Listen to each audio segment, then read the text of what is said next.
Assalamualaikum warahmatullahi wabarakatuh. Yang terhormat kepada Ibu Dr. Anis Ginting Nurhenti MPD dan Ibu Rohmawati SPD MPD selaku dosen pengampu mata kuliah manajemen peserta didik.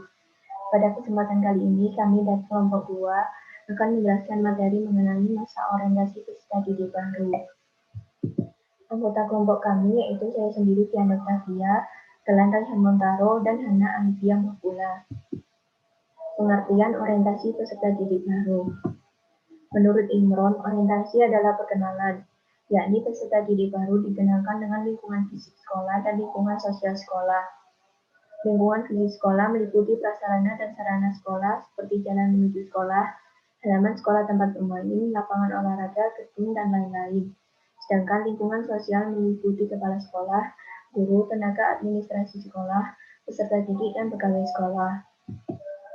Tujuan orientasi peserta didik baru. 1. Peserta didik dapat mengenal secara lebih dekat mengenai diri mereka sendiri di tengah-tengah lingkungan barunya. 2. Peserta didik mengenal lingkungan fisik sekolah maupun lingkungan sosial sekolah. Pengenalan lingkungan sekolah yang memiliki peran penting bagi peserta didik yang memiliki hubungan dengan A. Pemanfaatan secara maksimal terhadap layanan yang diberikan oleh sekolah. B. Sosialisasi diri dan pengembangan diri secara optimal.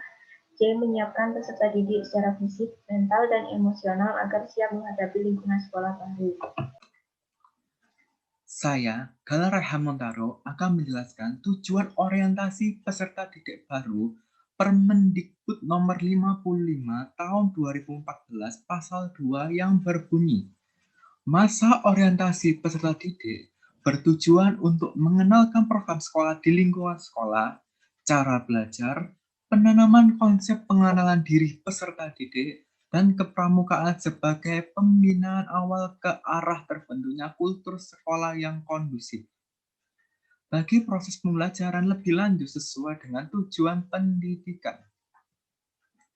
Berikutnya, fungsi orientasi peserta didik baru. 1. Fungsi bagi peserta didik, yaitu sebagai wahana untuk menyatukan dirinya dalam konteks keseluruhan lingkungan sosialnya dan sebagai wahana untuk mengenali siapa lingkungan barunya, sehingga dapat dijadikan sebagai pedoman dalam menentukan sikap. 2. Fungsi bagi personalia sekolah atau tenaga kependidikan. Dengan tenaga kependidikan mengetahui siapa peserta didik barunya, maka akan dapat dijadikan sebagai titik tolak dalam memberikan layanan yang dibutuhkan. 3. Fungsi bagi peserta didik senior, yaitu untuk mengetahui bagaimana peserta didik penerusnya di suatu sekolah tersebut yang berkaitan mengenai estafet kepemimpinan organisasi peserta didik. Berikutnya, pekan orientasi peserta didik. 1. Peraturan dan tata tertib sekolah. Tata tertib sekolah merupakan peraturan dan juga pedoman berperilaku yang harus dipatuhi oleh seluruh warga sekolah. Dan jika ada tata tertib atau peraturan dilanggar, maka pihak sekolah akan memberikan sanksi dan konsekuensi berdasarkan aturan yang ada. Berikut contoh peraturan tata tertib sekolah. A. Peserta didik wajib berpakaian atau memakai seragam sesuai dengan peraturan yang telah ditetapkan oleh sekolah. B. Peserta didik wajib menjunjung tinggi nama baik sekolah dan juga menjaga ketertiban. C. Peserta didik harus hadir di sekolah paling lambat 5 menit atau sesuai ketentuan sekolah masing-masing. D. Peserta didik wajib dan harus mengikuti pembelajaran di sekolah. E. Selama jam sekolah berlangsung atau saat istirahat, peserta didik dilarang meninggalkan area sekolah kecuali mendapat izin dari pihak sekolah. F.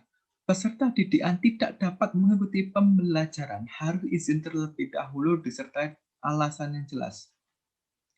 G. Peserta didik harus menjaga kebersihan sekolah. H. Peserta didik dilarang merokok di area sekolah, tidak diperbolehkan juga merokok atau barang-barang terlarang dan berbahaya. I. Peserta didik wajib membayar SPP setiap bulan selambat-lambatnya tanggal 10 setiap bulannya. C. Pelanggaran atas tata tertib sekolah akan dikenai sanksi sesuai ketetapan sekolah atau peringatan lisan, surat panggilan orang tua, atau skor dan skorsing.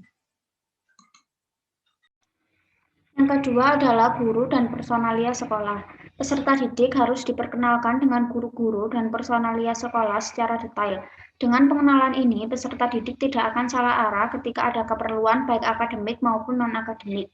Orientasi personalia sekolah juga bersangkutan dengan struktur organisasi sekolah, serta deskripsi dan tugas masing-masing anggotanya.